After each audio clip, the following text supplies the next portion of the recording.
All right, so now we are going to move into determinate ARVs. So we have our spreadsheet here with our properties that we've downloaded that we're going to take a closer look at. And we have our kind of our checklist that we're going to go step by step on and determine ARVs of these properties. So this is probably going to be the hardest part. It usually takes a week or two to really catch on and be super comfortable with it. So really the first week, you're going to be pulling properties, you're going to be doing ARVs, and you're not going to be sending those offers out quite yet. You're going to send me the spreadsheet with your ARVs here, and I'm going to double check them. And then I'm going to shoot videos on the ones that I see that maybe you need to focus a little bit more on, or just give you pointers, because it's hard to cover everything in one or even four videos when doing these ARVs. But I'll do my best here to kind of go through this step by step to kind of get you a baseline, and then from there you can start to expand your knowledge and experience to help do the ARVs better. So, but the training system here, yeah, here's the training system. So we got selecting properties, only one video because it's pretty straightforward, right? But then you've got determine ARVs. You got these four videos, and then I've got these additional ARV videos right here that I've shot over the last year, trying to train several different assistants on this. And so it's really make sure you're going through these and working this and then doing ARVs and just kind of studying a little bit and doing ARVs until you really get it down. But you'll see that selecting properties, you have one video, and creating contracts, you have one video, because that is really straightforward. But the tough part is this ARV training portion. So don't worry, you'll get there. It just takes a couple weeks of hard work at it, and you'll really have it down. Really, after a week, you're going to start feeling pretty comfortable with it. So now we've got our properties, and we're going to do. I'm just going to shoot. This video is going to be pretty darn quick. I'm gonna pull up here. Let's pull up the first property so you kind of see the process. So the address here is 3058. We really only need the numbers. So I'm going to try to follow this step by step through this process so you kind of get one property or two properties. So type in the address. So first go to search residential general. Let's start with a fresh search. Type in your address number here, which was 3058. Pulls up three properties, search. Here's our property. Go ahead and click on it. The next step will be take a closer look at the subject property. Does it need a lot of work? Yes, good. Proceed, take notes. Is it a trailer? Yes, delete it. Is it a scrape? If it is, delete it. If it's multifamily or condo or any of those things, if it's multifamily, get rid of it. If it's a condo or townhouse, actually take a closer look at it, because that's a mislist. That's a mislisting, because right now we're in single family homes and they mislisted it as a single family home and not a condo.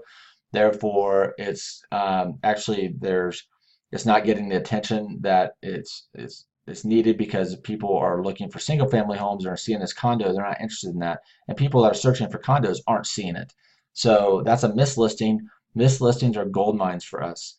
A lot of mislistings that we'll see are agents don't properly put in square footage, so they miss the basement. They don't put in the basement square footage, or um, uh, you know, a lot of times, they'll miss a garage or something like that. Those are mislistings, and so people aren't seeing the full property value, and those we really want to focus on those.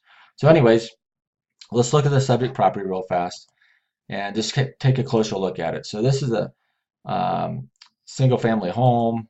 Um, it needs work. It's not a trailer.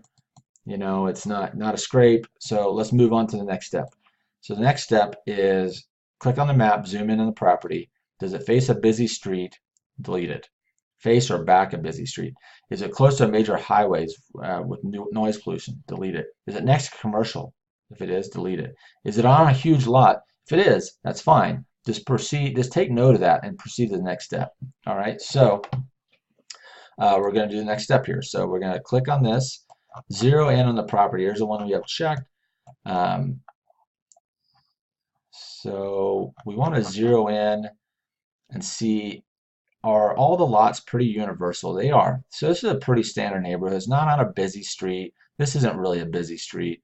When I say busy street, like is it up against Havana or is it close to 220, like within a block of 225? Like these are kind of on a busy on the highway, right? So they have a lot of noise pollution they got to deal with. And for now, we're going to get rid of those. I mean, I've dealt with those and I have sold those. Like these guys are up against 225. 70s, you'll see a lot of these on 70 within this block range of right here. Those are up against 70, and those are a different value. These are valued less than these down here because they got that noise pollution. I mean, quite a bit less. You'll be surprised on how much more or less a property will go for because it's on a busy street. Colorado, like these houses here, go for a lot less than this house right here because it's on Colorado. I don't want to live on Colorado Boulevard. Most people don't. So that's why they're just valued a lot less. But anyways, back to our subject property. We have none of those things. So there's a no busy street, no highway, no commercial. Commercial, like Commerce City, you'll see a lot of this stuff. So like these houses right here, has it right next to this commercial building. And if you want to really see what's going on a little closer, click on the map or the satellite view, and you'll see this is like some kind of trucking business, distribution center of some sort, right? And these houses right here are going to be worth less because they got to look at this every day. And so those houses are going to go for less than these houses that are tucked away in this little neighborhood. So that's what I mean by commercial. All right, so if it's backing commercial or it's facing commercial, just delete them for now. We'll maybe deal with them later. If it's on a huge lot, let me get back into the map because it's easier to see. Sometimes, like Arvada, a lot of times you'll see these properties that are on much bigger lots. I mean, these are all pretty universal lots. You can see them. Maybe let's see where we want to be. Yeah, I'm not really finding anything on a bigger lot that I want to, maybe like these guys right here. I'm not sure if that's commercial. Nope, those are houses on bigger lots. So they're worth usually more because there's more land, so we have to pay attention to those. But for now, just note it, and then I usually just comp them as normal, and then try to figure out land value later. So we're going back to this property. So next we're going to draw a square around this. So I'll try to stay with our list here. Click on map, zoom. We did all that. Draw a square around the property. Check the actives under contract sold. Select detached single family, square foot range, and delete the address. So what am I talking about there? So I drew a little square around this. You want to stay kind of within a small area. You don't want to go too big because if you go out here, these properties over here aren't an appraiser can't use those as a comp. They usually stay within a half mile of the property or less. Even better is because these are kind of different types of neighborhoods in here, and it's going to be tougher to comp. Well, these looks like condos of some sort. A lot of these are condos, but these houses over here is on a golf course. That's not really going to be a good comp to this. Whatever's going on here, I'm not even sure. Like, I mean, really, that's a better square. But usually they're not that tough to square out. Usually the houses are sitting in these neighborhoods, so I'll just draw a square around this block, right? So, but that's not something you have to really, you'll get a feel for that as you move along. So anyways, we got a square around neighborhoods. Now we've gotten rid of all those other three properties. We're really just focused on that one area. All right. So now we want to go to results. I'm sorry, we want to go to criteria. Maybe follow our checklist here. So we drew a square, go to the criteria. We want to check on under contract sold, detached single family. We want to put in a square foot range and delete the address. So this property here, we can see the square foot range from the property that we just looked at, or we can go to our spreadsheet, which is what I usually do. 1,200 square foot. So I usually do like plus or minus 1,200 square foot. So I'm going to do, well, on this one, I do like 0 to 1,600 square foot. And then it should give us a number here. And it doesn't. So what's going on? So maybe put in 0 to 2,000. Oh, I'm sorry. So 0 to 1,600. Get rid of our address. Now it should give us something. Doesn't. Okay, so there's no houses in that range. Looks like maybe 0 to 2,000. There's only 5 houses. My guess is we're not going to be able to comp this property very easily because the square footage is off. It's 1,200 square foot. All of our comps are a lot bigger. Honestly, on this one, because we're not going to have any comps with this size, move on to the next. I'm going to do that, and then I'm gonna pause this. I'm gonna move on to the next one. So this one, we're just gonna gray this one out. This is a no comp property.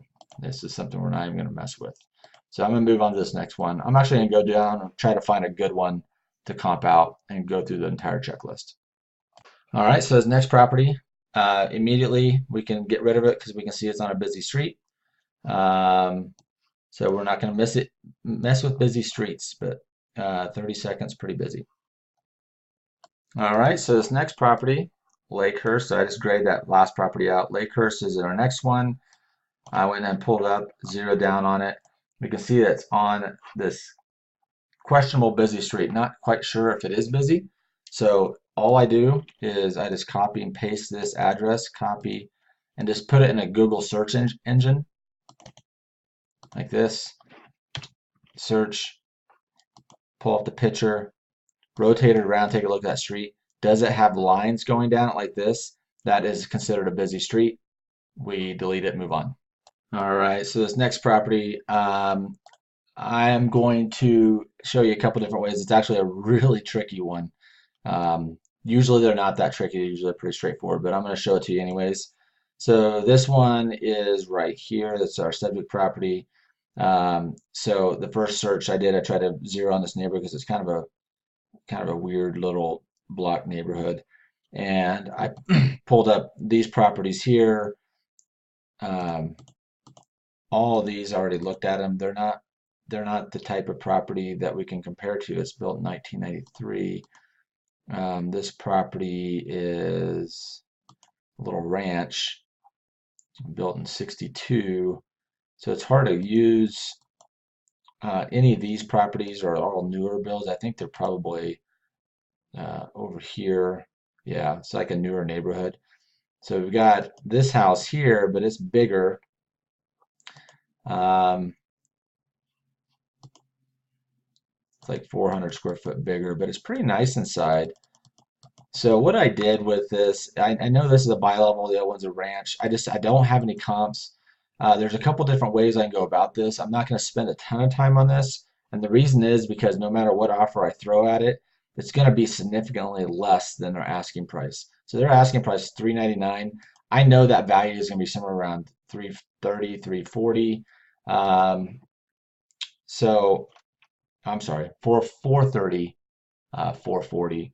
So I put that in and it populates a price at 313, which is quite a bit less than this one. I can't see doing any further research is really going to give me much more of a difference. If it's the offer is quite a bit lower than what they're asking, I don't usually worry too much about trying to narrow in exactly what it is because most of the time they're not going to take an offer this low. I still throw it at them because once in a while you do get a listing agent that calls says we'll take this offer. And then those are really actually great deals because most people aren't willing to throw an offer that low at somebody. So, but there's a couple different ways we can go about this. You can expand your map search is one way. What I typically like to do is I like to go a little further out on my sold range. So maybe instead of 160, I'll go out a year and see if I can find something that way. And then zero this back into the neighborhood and just look at what I've got there. And then I've got My subject properties 2,200 square foot, 26. Here's that 440 here. I'm just curious if I was spot on. Um, Pretty close, right? That's a pretty clean property, not a total remodel, so it might actually be a little bit higher, maybe like 450, but I'm pretty darn close. So that's a year out though, that comp is. But anyways, so if you're struggling to find comps, I would go back a little bit further. You can expand your square footage range, or you can expand your map out if you're having troubles finding comps. But it looks like I was kind of just by a guess by looking at because I was looking at this property that's been recently sold. It's 400 square foot bigger, sold at 265. It's a multi-level, but it's been pretty freshly done, updated. So I know my house isn't going to sell it's not going to sell at 465, but I was guessing like 430, 440. And when I go back a year instead of 6 months, I was pretty spot on. I have this 440 right here. Maybe we're at 445 or something like that. So, anyways, I'm going to pause this and move on to another one that's a little bit better.